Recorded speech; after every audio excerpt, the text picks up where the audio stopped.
Balaguer comenzó su carrera política en el 1930, antes de que Trujillo tomara el control del gobierno, cuando fue nombrado fiscal.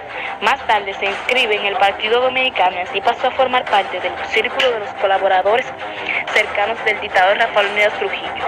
Durante la era de Trujillo se desempeñó como secretario de la Legalización Dominicana en Madrid en el 1932 a 1935, su secretario de la Presidencia en el 1936, su secretario de Relaciones Exteriores en el 1937, embajador extraordinario de Colombia y Ecuador en el 1940 a 1943 y 1943 a 1947, embajador en México en el 1947 a 1949, secretario de Educación en el 1949 a 1955 y secretario de Estado de Relaciones Exteriores en el 1955 a 1957.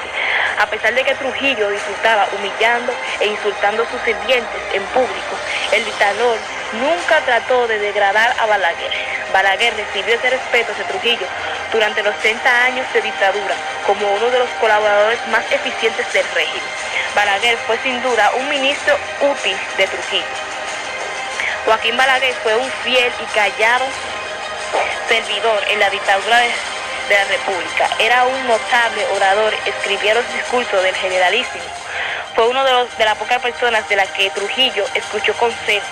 Le tocó la tarea de tratar de equilibrar el país a la caída de la dictadura. Se marchó al exilio debido a las represiones de los trujillistas, quienes luego se proclamaron víctimas del régimen. Regresó al país años después, lanzándose como candidato a la presidencia, gobernando la presidencia a su oponente Juan Bosch, donde permaneció por 12 años. Balaguer retomó del exilio de unos 3 años y 4 meses en Estados Unidos el 28 de junio de 1965, con el pretexto de su madre moribunda, quien se encontraba en el país en ese entonces, por un permiso humanitario del Gobierno de Reconstitución Nacional, con su sigla GRN, y se quedó para hacer política electoral. Había salido del país el 7 de marzo de 1962, después de haberse asilado en la Nunciatura Apostólica el 16 de enero de 1961. Balaguer al poder. Este formó el Partido Reformista y se centró en una lucha política contra Bosch. En la campaña utilizó la táctica presentándose como un candidato moderado y conservador. Esto quiere decir que Balaguer se brindaba con un perfil partidario que mantendría los valores políticos, sociales y morales tradicionales. Propaganda de política de la revolución sin sangre. Esta frase se refería a introducir grandes reformas y lo de sin sangre, a realizar los cambios sin violencia. Pero esta frase se convirtió en lo contrario, ya que por lo último esto no se cumplió como una promesa, por la razón de que la violencia fue una característica más visible o determinante del régimen, particularmente en sus primeros años. Esta fue una campaña política electoral con el abierto y descarado apoyo de las fuerzas interventoras y del bando antipatriota y traidor. A denuncia de fraude electoral se alza con el poder Joaquín Balaguer. Las votaciones se realizaron el 1 de junio de 1966, tomando posesión un mes después, el 1 de julio, dando inicio a la dictadura ilustrada de los terribles, nefasto y criminal 12 años de gobierno de Balaguer. El gobierno de Joaquín Balaguer consistió en reducir todos los gastos corrientes a través de una estricta política de austeridad, al fin de incrementar ahorros centralizados del Estado para acumular fondos combustibles en la capital fresco para la inversión pública. Obviamente esta inversión pública estaba fuertemente centralizada a su persona, lo que lo hacía convertirse en una figura necesaria para las obras de infraestructura que creaban, además que ellos creaban una casta de contratistas que eran capaces de dar la vida por él, aunque ésta llegó a decir que la corrupción era tan grande que solo se detenía a llegar a la puerta de su despacho. Características del gobierno de Balaguer. Balaguer encontró una nación severamente golpeada por décadas de turbulencia, con tiempos cortos de paz y prácticamente ignorantes de la democracia y los derechos humanos. Durante su campaña electoral, solía dirigir sus mensajes propagandísticos a la mujer dominicana y al campesino, tratando de atar a su proyecto político personal las fracciones más conservadoras de estos sectores sociales. Al subir al poder, encontró la realidad de que la economía del país estaba peor que como la dejó la era de Trujillo, declive provocando por los tormentosos años del triunvirato y la guerra civil. Por esto, inició su gobierno con un plan de austeridad económica general, congelando los salarios. En otras palabras, congeló el gasto público. Además, fomentó una reforma agraria. Agraria quiere decir tierra laborable.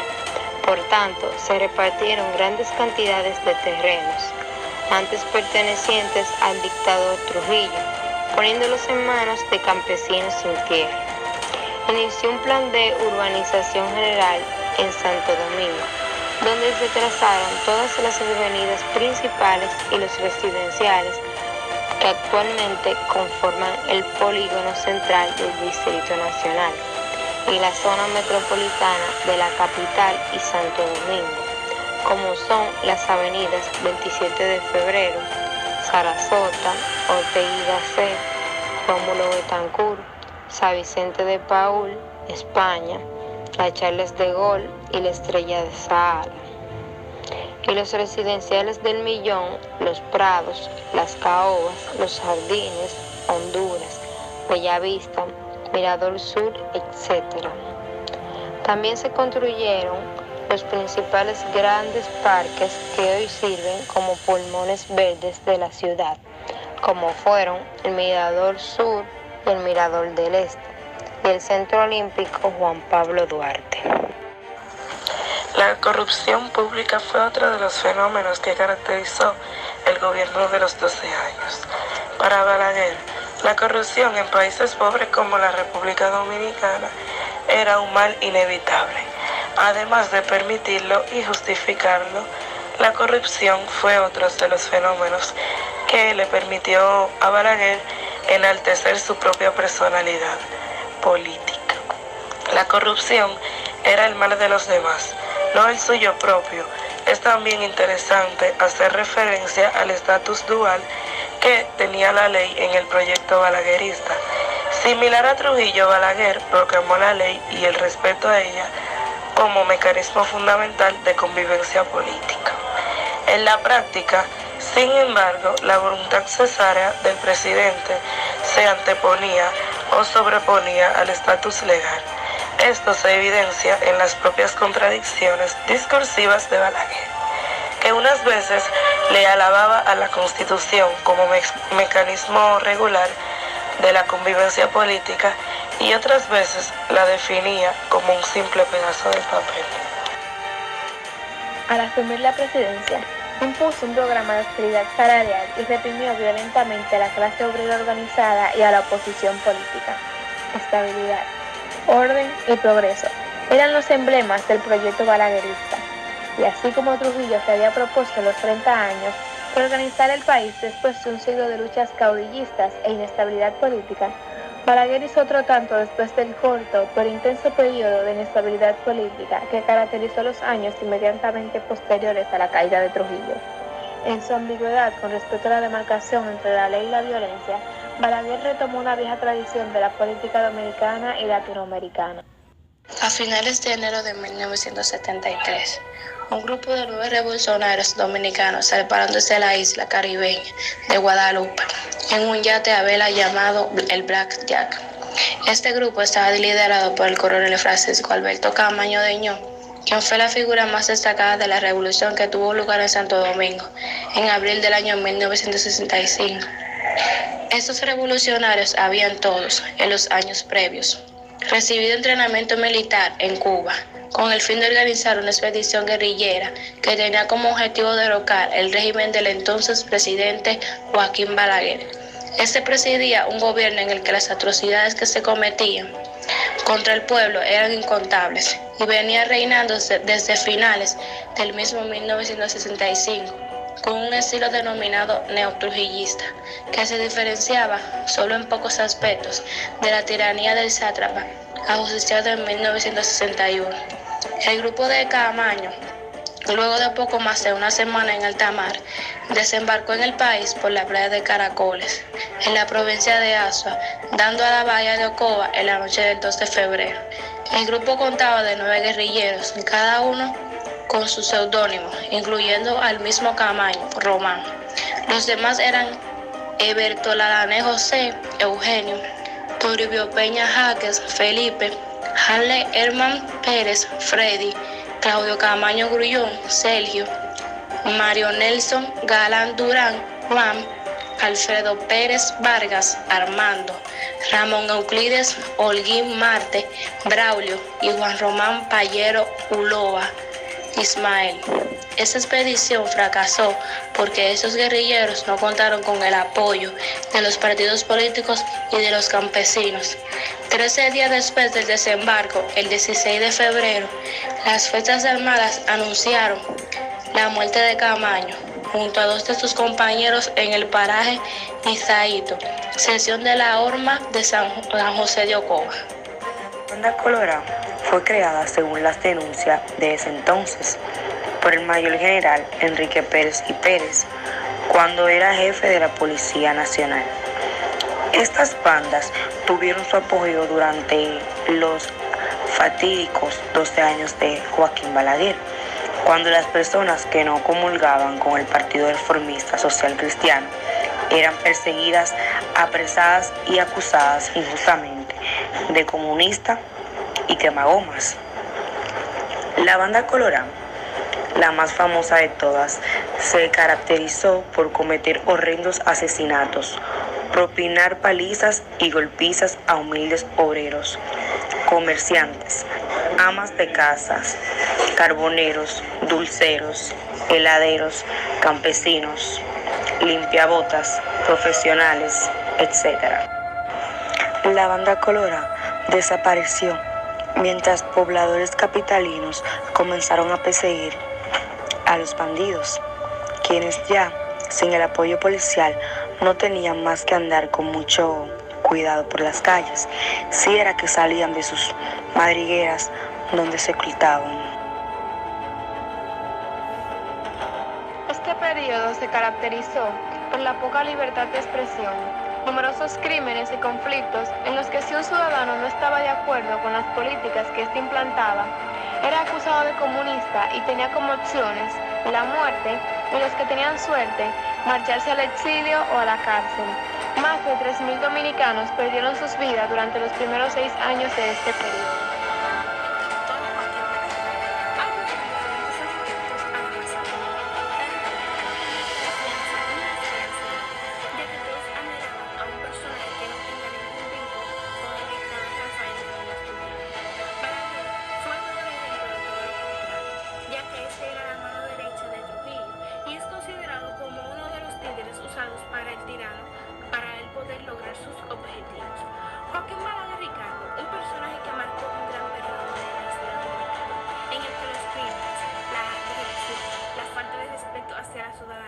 El abuso, el engaño, entre más injusticia, no pueden ser justificados con obras infraestructuradas. Durante los 12 años de Joaquín Balaguer se cometieron muchos crímenes.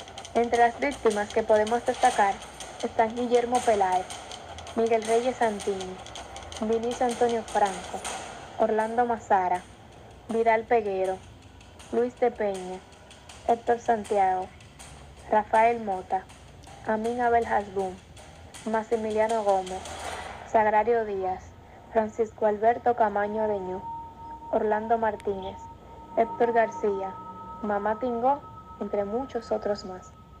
Durante su periodo de 12 años, el doctor Joaquín Balaguer se destacó en sus obras de infraestructura. Entre estas podemos destacar el Centro Olímpico Juan Pablo Duarte, la Basílica de Higüey, el Teleférico de Puerto Plata, el Zoológico Nacional, la Plaza de la Cultura, entre otras. En 1988 aparece en sus Memorias de un cortesano de la era de Trujillo, libro singular en donde enjuicia aquel período, así como a sus personajes más connotados y su propia labor en aquel interregno. De este libro, cabe resaltar la página en blanco dejada por Joaquín Balaguer, donde se conocerían los detalles sobre el asesinato del periodista Orlando Martínez, ocurrido el 17 de marzo de 1975. Esta página se inserta en blanco. Durante muchos años permanecerá muda, pero un día hablará, para que su voz sea recogida por la historia, callada, como una tumba, cuyo secreto a voces se levantará. Acusador, cuando el tiempo permita levantar la losa bajo la cual permanece yacente la verdad, estableció Balaguer en sus Memorias. Según la directora del Museo Memorial de la Resistencia Dominicana, Luisa de Peña Díaz, durante los 12 años de Balaguer se tiene registrado más de 11.000 casos de muertes, torturados y desaparecidos. Estos sin contar los muertos y desaparecidos en las ciudades y campos del interior del país. Además, en el museo tienen una lista de unas 5.000 personas con nombres y apellidos para confirmación y 1.200 nombres denunciados por familiares como desaparecidas por políticas, que están en falta de verificación. Estamos hablando de más de 17.000 personas que sufrieron las consecuencias de la intolerancia del régimen de Joaquín Balaguer. Los borrones y cuentas nuevas establecidas en este país por los partidos detentadores del poder han creado la corrupción, el crimen y la impunidad, hasta que no se ejecute el principio duartiano, que dice lo siguiente: mientras no se castiga a los traidores como se merecen, los buenos dominicanos serán siempre víctimas de sus maquinaciones.